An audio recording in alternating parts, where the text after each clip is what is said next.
So when I had a lot of weight to lose, it felt like a really insurmountable problem because it was so big and it felt like I had to tackle it all at once.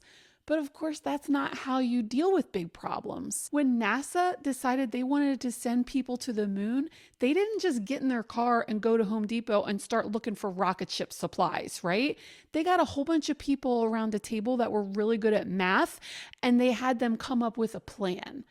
Now, we don't need to sit around and do math, but we should really have a plan if we want to take on big things. And that is what you need to do if you want to do this big thing. You need to have a plan. And that's what we're going to do today. We're going to make you a plan.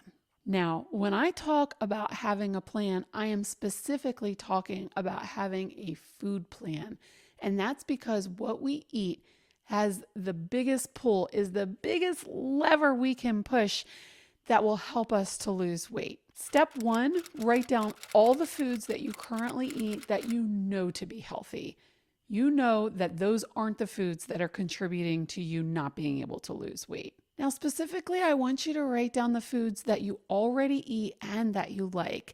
I don't want you to list foods that you feel like you should be eating, like kale. I mean, maybe some people legitimately do like eating kale, but if that's not you, then don't write that down. Now, this list should be the foundation of your food plan. You should be able to turn to this list and eat as much as you want of anything on it and know that you're not harming your ability to lose weight. If there's something on your list that you're like, oh, I'm not sure if I could eat as much as I wanted and that would still be healthy, then that probably shouldn't be on your list. Your list should really include those core healthy things. That's where I want you to start. But keep in mind that some foods are self-limiting. So if you put something like olive oil on your list and you're wondering, should I really eat as much olive oil as I want? Yep, you probably can because it's self-limiting. Nobody sits around chugging olive oil. People probably sit around chugging olive oil. I got to be careful what I say. The point being that a reasonable amount of most of the foods that we consider healthy probably are. So trust your judgment, trust your gut, and if it seems like it's a healthy food, go ahead and include it on your list. Now, if you're thinking to yourself, I have a weight problem. I'm not sure I even know what healthy is. I can't be trusted to make a list of healthy foods. Perhaps, but probably not. In my experience, you don't get to be an adult without having some understanding of what healthy foods are. The problem isn't that you don't know what the healthy foods are, I'm guessing. The problem is probably that's not what you're eating for the most part. Or you're eating a lot of it, but there's also a lot of things that aren't on that list that you're eating that are contributing to your maintaining a higher weight than you want to have. Hence the plan to change what you're eating, which is what we're working on right now. Now, this is important. Don't get bogged down in the details of your food plan, the little tiny minutia where you're not really sure. That's not what we're doing today. We're making broad strokes. Trust your judgment that you know what healthy is, put it on your list. Because what we're doing right now is we're trying to get you from where you are to where you want to go. We're changing your trajectory, and that doesn't have to be perfect. That's just a big, bold shift in direction. We can mid-flight make some adjustments to get it to, exactly where we want to land eventually. What you don't want to do is just stay right where you are doing nothing because you're nitpicking over diet soda and cashews. Don't do it. Step 2, I want you to write down the meals that you eat regularly. Whereas step 1, we were writing down all of our healthy foods that you like to eat and eat regularly. Step 2, we're writing down all of the meals that you eat regularly. We're creatures of habit. Most people only have a handful of meals that they eat over and over again throughout their week. You go to the grocery store, you grab the same ingredients, you make the same meals, your kids complain about it. That's how it goes. And of course, that's part of the problem. We are in a loop of eating the foods that are keeping us overweight. We need to break that loop and create a new set of foods that we can eat that are more in line with getting the weight off of us. So we want to see where we are. So write down all of the different meals that you make for your family or your family makes for you on a regular basis so that we can start to analyze what the problems are. Now, I can tell you, before I lost my weight, some of the foods that were on my regular rotation were spaghetti, chicken Alfredo, fried chicken with mashed potatoes and corn, pork chops with macaroni and cheese and green beans, salmon with rice and asparagus, right?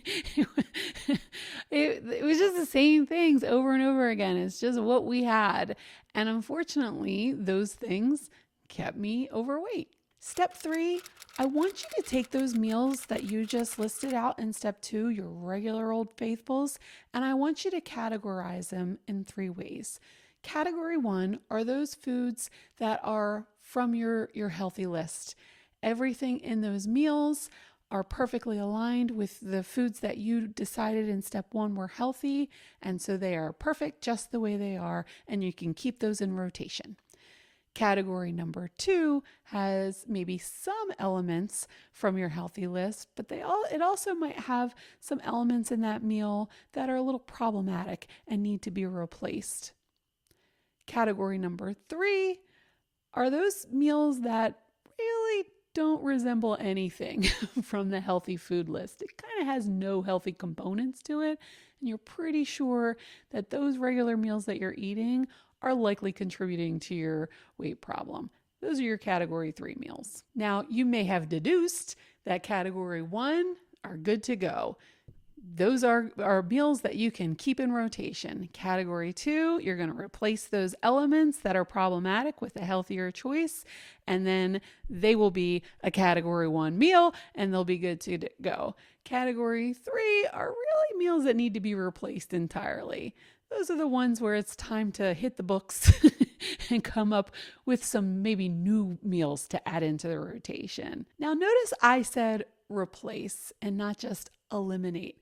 One of the problems that I see people doing is they get so caught up and so focused on what they can't have anymore. And they use words like deprivation and I don't want to feel like I am depriving myself. And they get themselves all worked up in this negative, this loss mindset. The problem with our loss averse brains is that we get so focused on, oh my gosh, don't take away my favorite things. Don't take away my pizza and my ice cream. That's terrible. I can't handle it, because we don't want to lose something. But that's focusing on the wrong thing. We don't want to focus on what we're giving up. We want to focus on what we're getting. As in, I am not upset that I don't eat pizza and ice cream as much as I did anymore, because I get to have a healthier body and wear size 6 pants. That's the mentality shift that needs to happen. Instead of dwelling on what you're no longer going to eat on a regular basis as a loss, think about, oh, what am I going to get by eating this new way? That's why one of the things that I focus on is talking to people about why you want to lose weight in the first place, what you're going to get out of it, so that you have something you're moving toward, right? You're not just trying to escape, poor health or pain or, not looking the way you want. You're heading toward health and fitness and being proud of the way you look. You're moving toward something that you want. The same goes for the meals that you're having. You want to look forward to the meals that are keeping you healthy. And I recommend celebrating the fact that you're choosing to eat healthy meals that are moving you toward that goal of weight loss, rather than thinking all the time about the foods that you can't have anymore. Because of course you can keep having them. You're a grown person. You can keep having whatever you want. You're just making a choice that you want something else more than you want those foods. Step 4, take those meals that you had in category 1, the meals that you had in category 2 that need an adjustment, make that adjustment, and that is now the food list that you're going to have in rotation. If that doesn't seem like enough items, then it's time to hit the books and start investigating some new menu items that you can start incorporating into your rotation. Just because you've always done it that other way that wasn't serving you doesn't mean you aren't capable of coming up with a new way. What I'm hoping you're seeing with this step-by-step process is that you don't need to make a complete overhaul of your whole diet and come up with a whole bunch of meals that you've never had before, aren't used to cooking, and you're going to get fed up and quit because who has time for all of this? This needs to work in your regular daily life in order for it to be more likely to start happening. So if you focus in on the things you're already doing that are healthy, and then just start making little adjustments to getting you closer to a diet that is more conducive to weight loss, then you're more likely to stick to it because it's got your familiar wrapped in with just a little hint of new, rather than trying to dump out everything that you were doing, take on a whole new thing, which is overwhelming, a big amount of change, and very difficult for anyone to do sustainably. So once you've created your list of your category 1 meals and your category 2 meals with their adjustments to be a little healthier, you're going to create a grocery list based on those meals. And when you go to the grocery store, it's really important that you only get the foods that are meant to make up those meals. Now, if you are a snacker and that is something that you've been thinking about incorporating and you're thinking, well, she didn't get to snacks. We only talked about meals. What about the snacks? Well, if you're not familiar, my history is that I lost my weight partially through intermittent fasting, and I don't really believe in snacking as a good weight loss strategy. However, if you are a snacker and that is a bridge too far for you right now, then just make sure it's something from the healthy list.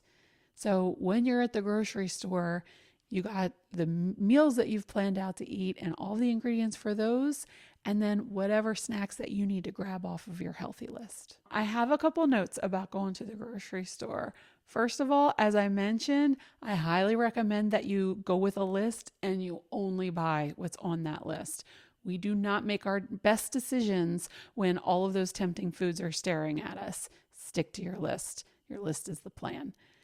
Number 2, don't go to the grocery store hungry, because that is a really surefire way that you're going to get everything on the list and then maybe a few more things that aren't on the list. So going to the grocery store hungry is a bad and dangerous idea. So once you have your healthy food list that you created, your healthy meal list that you created, and then your grocery list based on those 2 lists, I want you to take a picture of them on your phone so it's in there. So the next time you're driving home from work or wherever, you don't have to reinvent the wheel and try and remember. It's in your phone. Like I said, we're creatures of habit. There's a really good chance that you're just going to keep eating the same things over and over again. The whole idea is that the things that you're eating over and over again are the healthy ones. Now, once you have those 3 things in your phone, I want you to think of that as your plan. That is what you are going to follow until you need to make adjustments to try and get you toward your weight loss goals. Now, here's the thing though. When we create a plan, we don't look at it once and then put it away, right? If you're going on a long journey, you don't try to memorize the map and then just go. You refer back and you make sure that you're staying on track. Like when NASA was sending that rocket, they didn't get all their math guys in the room and make all their plans and then just throw it in the drawer. And then they're like, all right, we got it. And then just take all the rocket parts that they got from Home Depot, put them in a room, and then just start welding stuff together. You got to know what the plan is over and over again. You got to refresh your memory. You got to keep thinking about it. You got to stay on track. That's why I want you to put it in your phone so that you always have it. So every time you're at the grocery store, you can pull that up and you know what you're going to be getting. Because here's the thing. The plan is only going to work if you follow the plan. If we get real gung-ho in the beginning and then leave it by the wayside, nothing's going to happen, right? If we change our eating for a couple weeks, great, we ate healthy for a couple weeks, but that is not where the foundation of sustained weight loss is buried. That foundation is in finding a new way of eating and then eating that way forever. I know it sounds like a really long time. Now, what I am not at all saying is that for the rest of your life, you're only going to eat from that healthy list and you're never going to have anything from that category 3 problematic meal list. Of course not. I would be very impressed if you make it a week only eating from your healthy list and your meal 1 and adjusted meal 2 categories. However, this is the goal. This is the trajectory we're heading toward. And if you didn't even have that, then you would just keep flailing around and not be making any progress. So while it would be great if you could be perfect in every single way in all items and just only eat the healthiest things all the time, well, first of all, you'd have already done it. You'd have already done it, and you wouldn't need me. Now, you may have noticed a tiny little problem with this plan, which is that it's mostly focused on foods that you can make at home. The reason is it is way easier to stay on track for weight loss if you eat food from home. Unfortunately, or fortunately, because we have loved ones and we go out and do things, we are going to be doing things out in the world that involves us going either to social occasions or restaurants where it's a lot more difficult to only eat things from our healthy list. Now, I've made an entire video about that called How to Avoid Weight Loss Slips, which you can feel free to watch.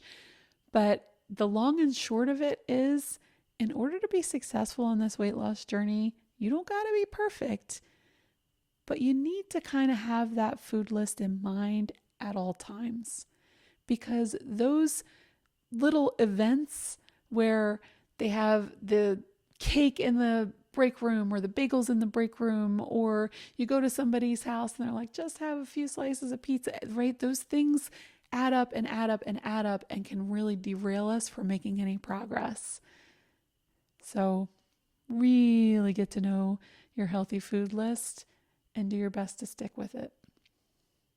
Make good choices.